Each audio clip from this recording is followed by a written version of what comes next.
অনেক দিন পর বাটা মাছ রান্না করলাম, সাথে ছিল পুকুরের আরও অন্যান্য মাছ। এগুলো আমি চিনি না। হ্যালো সবাইকে, সবাইকে শুভ সকাল। প্রতিদিনের মতো চলে আসলাম আজকেও ছোট্ট ভিডিও নিয়ে। আশা করি স্কিপ না করে পুরো ভিডিওর সাথে সবাই থাকবেন। এই তো সকালবেলা সুজি করে নিলাম, সুজি দিয়ে চা দিয়ে নাস্তা করে নিলাম। তারপরে এই তো 10টার দিকে অনুশ্রীকে আলু ভাজি করে ভাত খেতে দিলাম। অনুশ্রীর খিদে লেগেছিল, তার জন্য ও সুজি খায় না। তারপর চলে গেলাম রান্না করে, দুপুরে রান্না বান্না করব।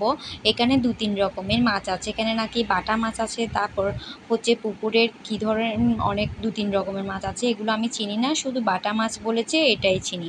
তো এগুলো মাছগুলো একদম তাজা পুকুরের মাছ। আসলে পুকুরের এই ধরনের মাছগুলো একদম পাতলা করে ঝোল করে রান্না করলেও খেতে খুব ভালো হয়।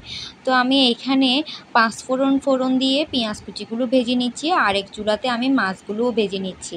তো মাছগুলো ভাজা হয়ে গেছে, এদিকে আমি পেঁয়াজ কুচিগুলো হালকা ভেজে নিয়ে তারপর আলুগুলো দিয়ে দিলাম। আসলে আলু দিয়ে এভাবে মাছ রান্না করে খেতে খুব ভালো লাগে।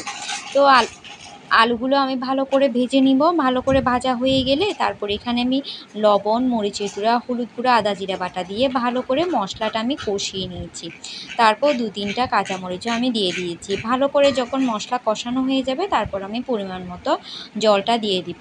এই তো মাছ ভাজা হয়ে গেছে, তারপর ওই কড়াইতে আমি মিষ্টি কুমড়া ভাজি বসিয়ে দিয়েছি। এদিকে মাছের মধ্যেও আমি ঝোল দিয়ে দিয়েছি। ঝোলটা হালকা ফুটে গেছে, তারপর আমি মাছগুলো দিয়ে দিলাম। আসলে মাছ রান্নাটা খেতে এত বেশি স্বাদ হয়েছিল। আসলে পুকুরের মাছ একদম তাজা এনে যদি রান্না করে খেতে পারে, খেতে কিন্তু খুব ভালো হয় ফ্রিজে না রেখে। তো মাছগুলো আমি দিয়ে দিচ্ছি একটা একটা করে। মাছগুলো দেখতে ছোট, কিন্তু তরকারির ঝোলগুলো এত বেশি স্বাদ হয়ে লেগেছিল আমার। খুব ভালো হয়েছিল রান্নাটা। তারপরে এই তো ফুটে গেছে, এবার আমি টমেটোটা দিয়ে দিলাম।